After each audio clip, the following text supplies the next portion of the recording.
Mohamed Salah, Chelsea's £11 million gamble that never got a chance. The league that rejected him eventually became his kingdom. January 2014. Chelsea pay £11 million for a 21-year-old Egyptian winger from Basel. He'd tormented them in the Champions League, scoring in both legs against the Blues. The technical ability was obvious. The acceleration was frightening.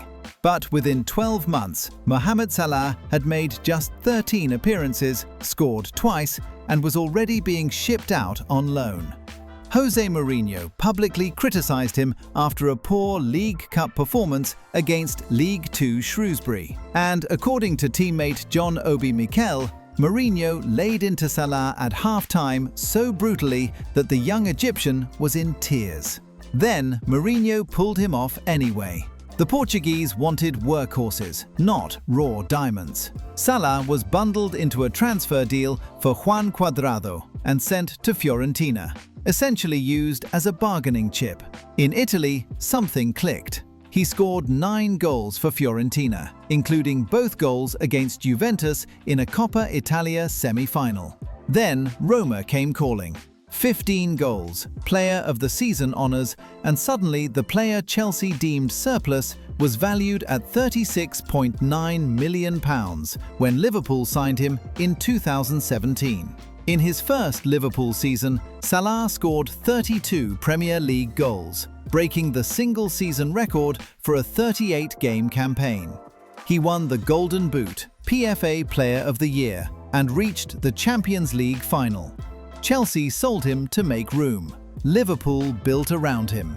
Andrea Pirlo, the failed number 10 who invented his own position.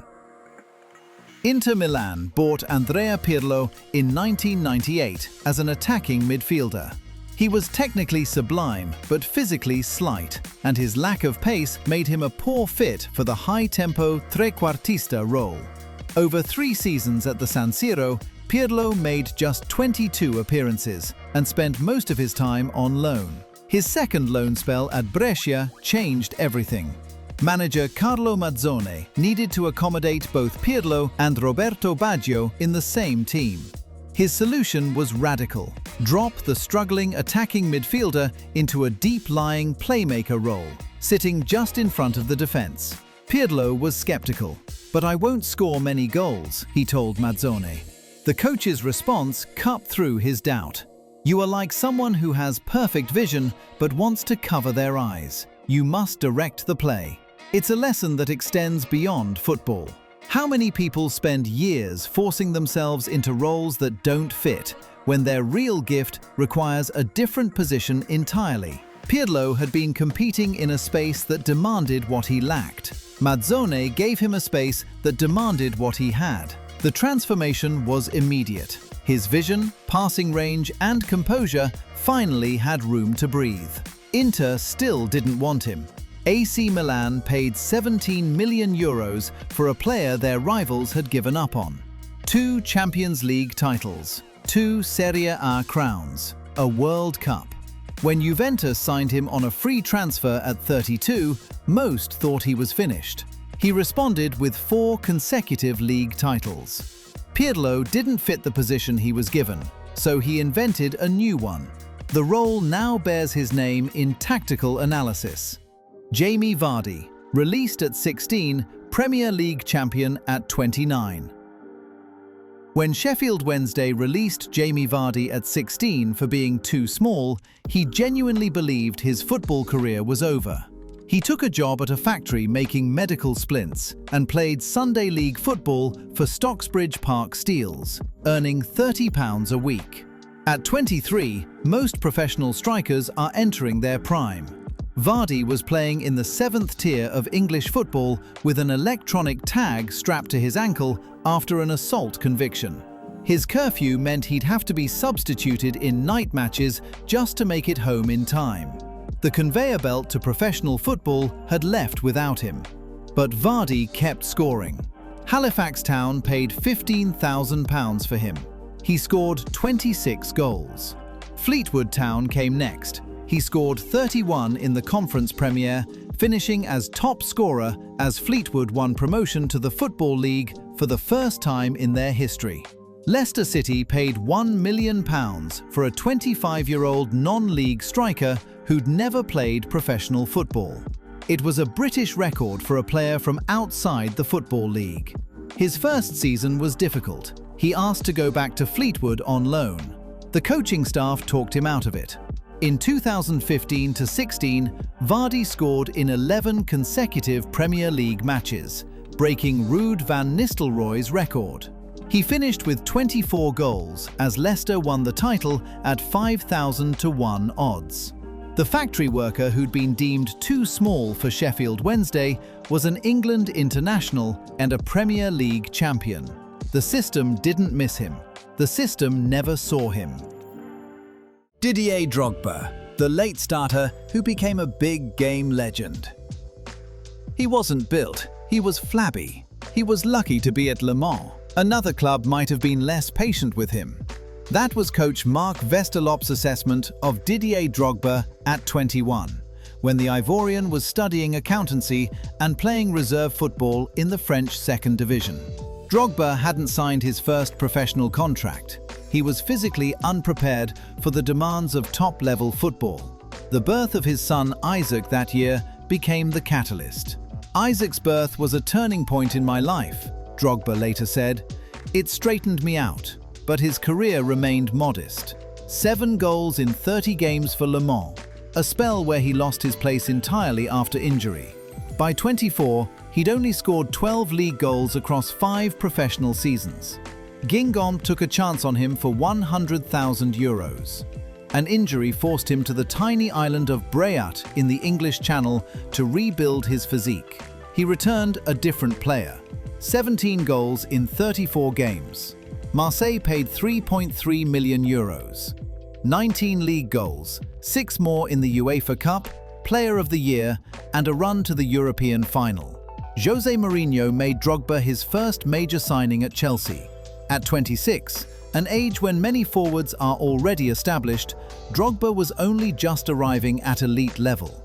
2 Premier League titles, the first African to score 100 Premier League goals, and in Munich 2012, a stoppage-time header to force extra time, then the winning penalty to deliver Chelsea's first Champions League. Drogba wasn't a wonder kid.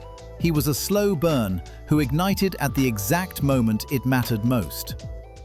Kevin De Bruyne, Chelsea's £18 million exit, who became the league's best.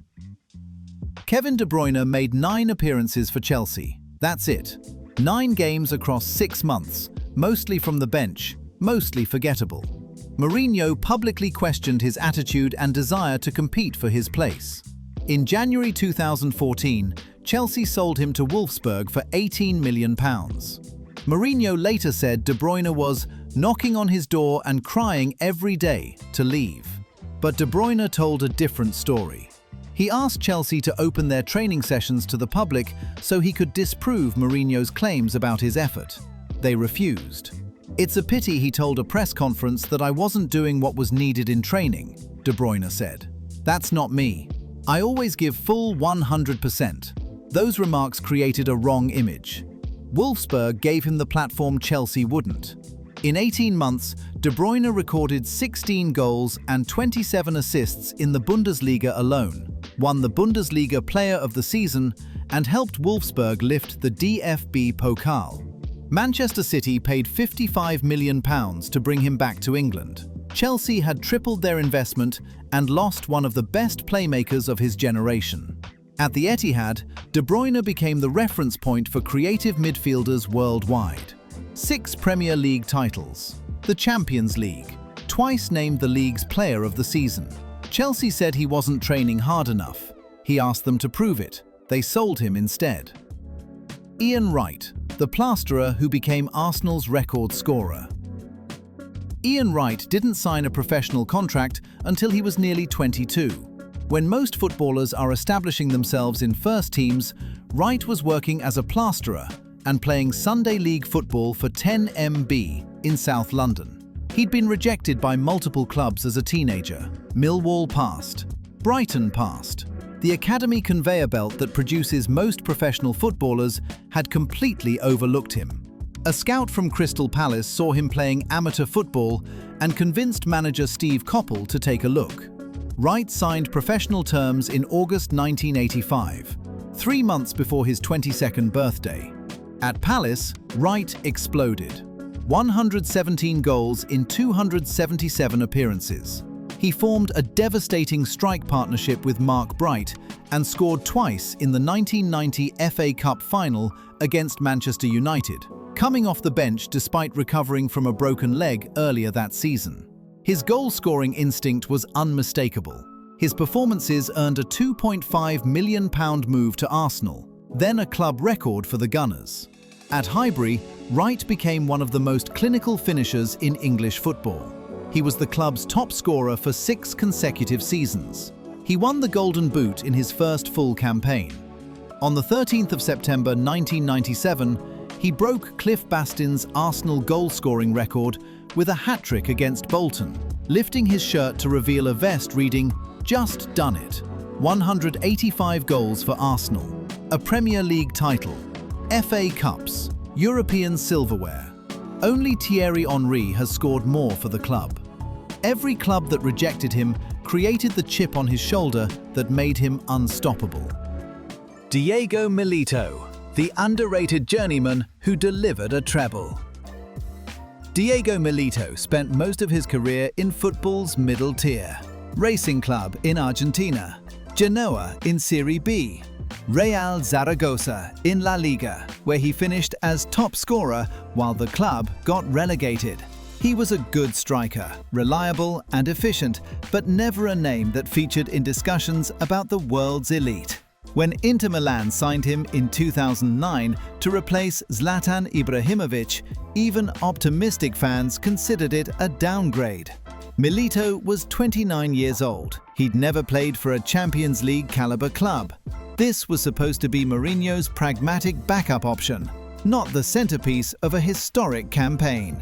But Milito delivered something extraordinary. He scored in the Coppa Italia final against Roma to secure the trophy. On May 16th, he scored the winner against Siena to clinch Serie A. On May 22nd, he scored both goals in the Champions League final against Bayern Munich. 3 decisive strikes in 3 trophy-winning matches across 17 days.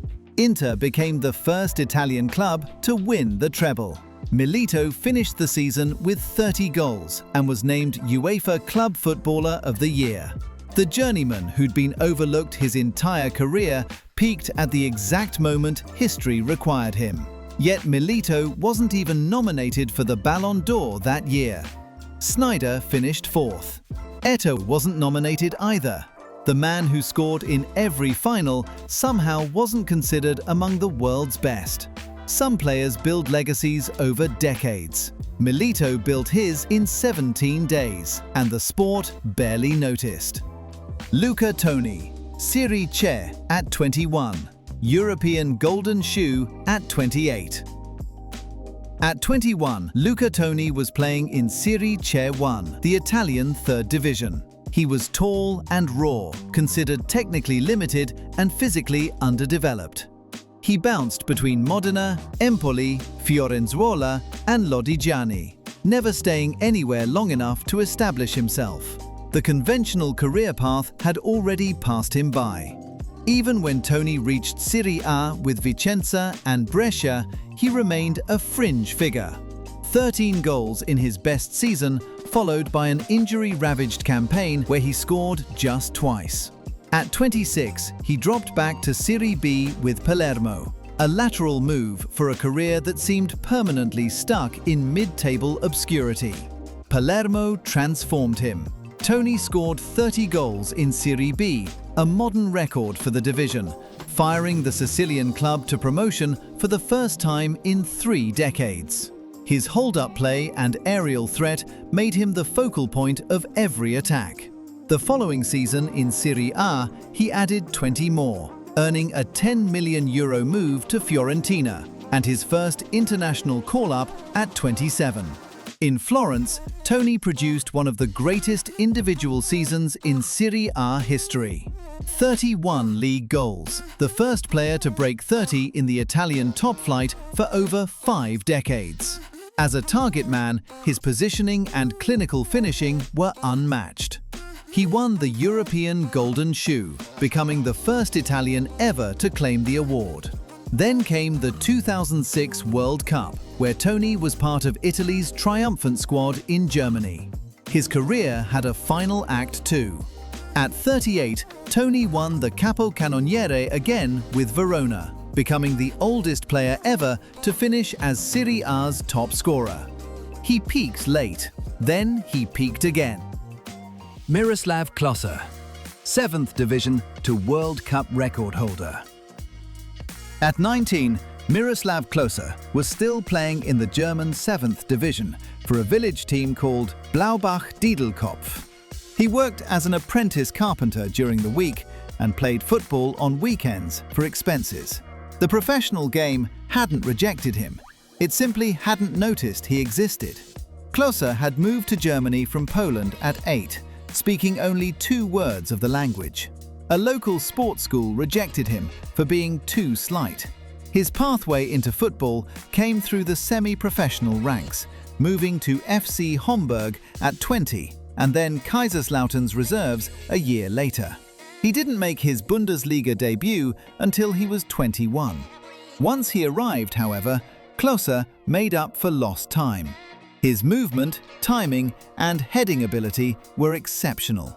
He scored 5 goals at the 2002 World Cup, announcing himself to international football with a tournament where he finished as joint second highest scorer. 4 years later, he won the Golden Boot in Germany with another 5 goals. Klose's career arc was the opposite of the typical wonder kid trajectory. He improved steadily through his 20s and 30s, peaking at the 2014 World Cup, when, at 36, he broke Ronaldo's all-time tournament goal-scoring record. 16 World Cup goals across 4 tournaments. No player in history has scored more. He also became Germany's all-time leading scorer with 71 goals in 137 appearances. Years later, Klose reflected on his path. "I have learned a trade and know how hard it is to work as a carpenter on a construction site, to get up at 5 and only come home at 8. Today, I have fun all day. It is a dream, something very special to be a footballer." The carpenter never forgot the construction site. That's why he outworked everyone who started ahead of him. Darren Fletcher. From Roy Keane's criticism to Champions League winner. I can't understand why people in Scotland rave about Darren Fletcher. That was Roy Keane, Manchester United's captain, publicly criticising his own teammate after a 4-1 defeat to Middlesbrough in 2005. Fletcher was 21, a squad player who'd come through the academy but couldn't nail down a starting spot. Fans questioned whether he belonged at the club. The terraces weren't kind. His determination was evident, but the consensus was that his talent wasn't elite. A week after Keane's comments, Fletcher scored the only goal against Chelsea at Old Trafford, ending the Blues' 40-match unbeaten run in the Premier League. He kept answering. By 2009, Jose Mourinho, then at Inter Milan, called him more important than people think, praising his work in midfield and his ability to disrupt opponents in crucial matches. The passenger had become indispensable. Then his own body tried to end it. Ulcerative colitis forced Fletcher to take an extended break from football. He was hospitalized on IV drips, losing weight, struggling with symptoms so severe he couldn't train. Between November 2011 and December 2013, he played just 10 times. Surgery was required. He later admitted he'd lied to teammates about why he was missing, embarrassed by the nature of his illness. Only Ferguson knew the full extent. But Fletcher refused to accept his career was over. He returned, made over 50 more appearances for United, and later became captain of both West Brom and Scotland. His final professional game came in 2019, 8 years after the illness first struck. The player Roy Keane publicly doubted. The midfielder fans dismissed. The man whose body tried to stop him. He outlasted all of it. Antonio Di Natale, 55 goals in 5 years, 103 goals in the next 4. Antonio Di Natale spent the first 5 seasons of his Udinese career as a supporting player. He'd arrived from relegated Empoli as a capable forward, not a star, and initially played second fiddle to Vincenzo Iaquinta and Fabio Quagliarella. His role was to create, not to lead. By his late 20s, Di Natale had scored 55 Serie A goals across half a decade. Respectable, not remarkable. Then something extraordinary happened. Between 2009 and 2013, the same player who'd been a supporting act scored 103 goals in 140 league appearances. His positional intelligence and clinical finishing transformed him from squad player to one of Europe's deadliest forwards. At 32, Di Natale won the Capocannoniere with 29 goals, breaking Oliver Bierhoff's club record and finishing joint runner-up for the European Golden Shoe alongside Didier Drogba, 5 behind Lionel Messi. He won Serie A's top scorer award again the following season with 28 goals. Only Messi and Cristiano Ronaldo scored more across Europe's top 5 leagues during that period. Juventus came calling, but Di Natale declined. He'd built something special in Udine and had no interest in chasing trophies elsewhere. Di Natale retired in 2016 at 38 years old, having scored 209 Serie A goals, the 6th highest tally in the competition's history. More than Baggio, more than Del Piero, more than Batistuta. He never won a major trophy, but his loyalty to Udinese made him one of Italian football's most beloved figures. When teammate Pier Mario Morosini died of sudden cardiac arrest on the pitch, Di Natale led the effort to support Morosini's disabled sister, who had no other family. He and the club pledged to care for her for life. Loyalty doesn't show up in trophy cabinets. It shows up when no one's watching. Gianluca Zambrotta, the striker who became a World Cup winning fullback. Gianluca Zambrotta started his professional career at Como as a striker, then a winger, then a wide midfielder. By the time he reached Serie A with Bari at 20, nobody was quite sure what position he should play. The talent was evident, but the role remained undefined. When he earned his first Italy call-up, he became the first Bari player in 50 years to represent the national team. The talent had always been there. It just needed the right frame.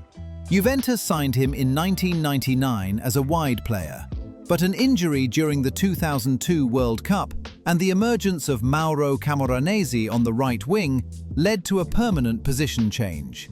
Manager Marcello Lippi deployed Zambrotta as a left-back, despite being naturally right-footed, and the transformation was immediate.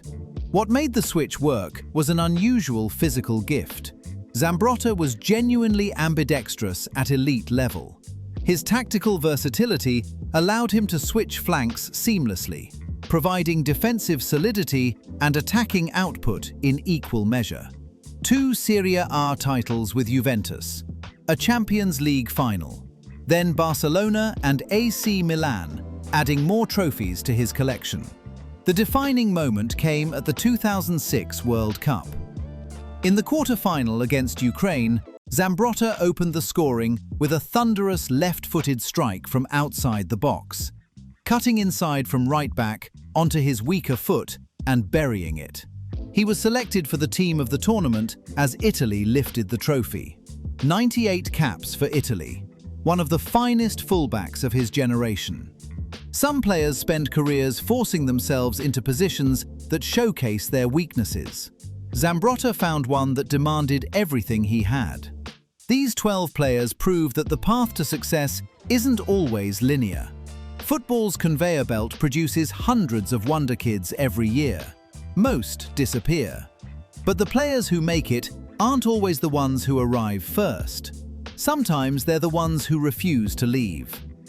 And if you're watching this, wondering whether your moment has passed, it probably hasn't. The only careers that fail are the ones that stop.